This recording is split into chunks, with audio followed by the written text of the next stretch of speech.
frequentará esses ambientes, porque tudo faz parte, são todas maneiras pelas quais você pode se tornar uma pessoa mais culta.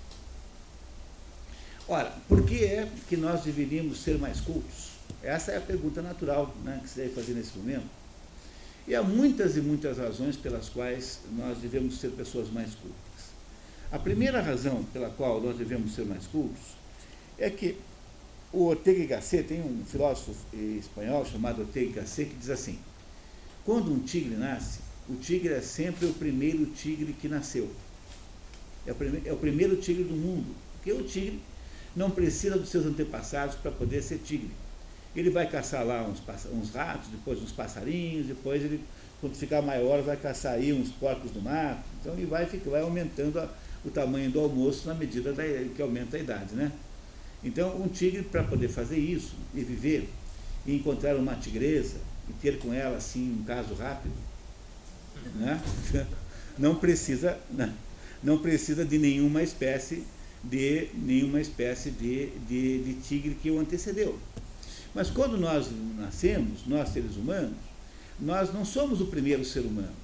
Antes de nós veio uma turma enorme que deixou uma herança, deixou obras, ideias, deixou conclusões, deixou momentos incrivelmente, maravilhosamente bem feitos de percepção do mundo. Enfim, atrás de nós veio uma turma antes que, de certo modo, foi maior do que nós.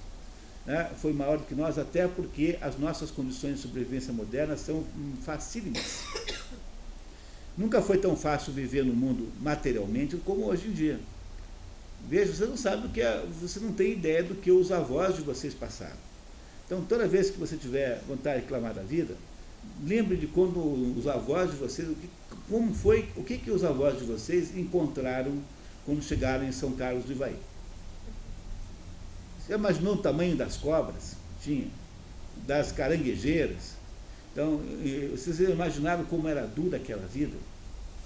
Vida de ter que buscar água a 500 metros do dia e voltar, de não ter luz elétrica. Nunca foi tão fácil viver no mundo como hoje em dia. Materialmente falando, é a melhor época da história da humanidade. Ele não precisa nem ir muito longe. Né? Hoje em dia você tem uma profusão de coisas para comprar incríveis. Quando eu era adolescente, só tinha 3 tipos de tênis para comprar. Tinha o Conga, o Bamba e o Quixute.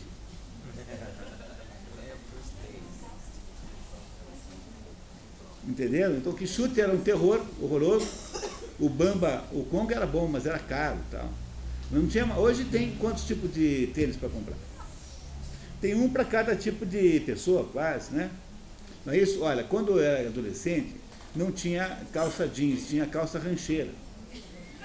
Né? A calça jeans chamava calça rancheira e só tinha uma única marca, que era o S-Top. Não, nossa, o S-Top é agora, recente. Era Topeca. Não, Topeca, né? Se você quisesse comprar uma calça ali, que era uma marca americana, tinha que arrumar um contrabandista para comprar uma calça para você. Né? Não, era uma desgraça, entendeu? Era um terror. E a gente tinha que usar um sapato chamado Passo Doble, que era um sapato horroroso, mas que durava 10 anos. Então você ganhava aquele sapato assim, na 6ª série, e tinha que ir até o doutorado com o mesmo sapato. Que era um sapato medonho de feio, mas era um sapato que durava para diabo. Então era o sapato predileto dos pais, né? Porque era o sapato que não acabava nunca, jamais. Tá? Então vocês perceberam como a vida era dura naquela época? Né? Por exemplo, quando meu pai comprou o primeiro carro, em 60 alguma coisa, o carro tinha que cada 500 km trocar o óleo.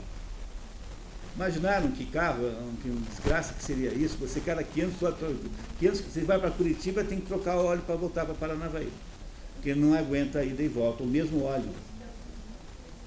Os carros melhores que havia, que era o Chica Chambó, o JK, o Aerolíneas, dava 120 na descida.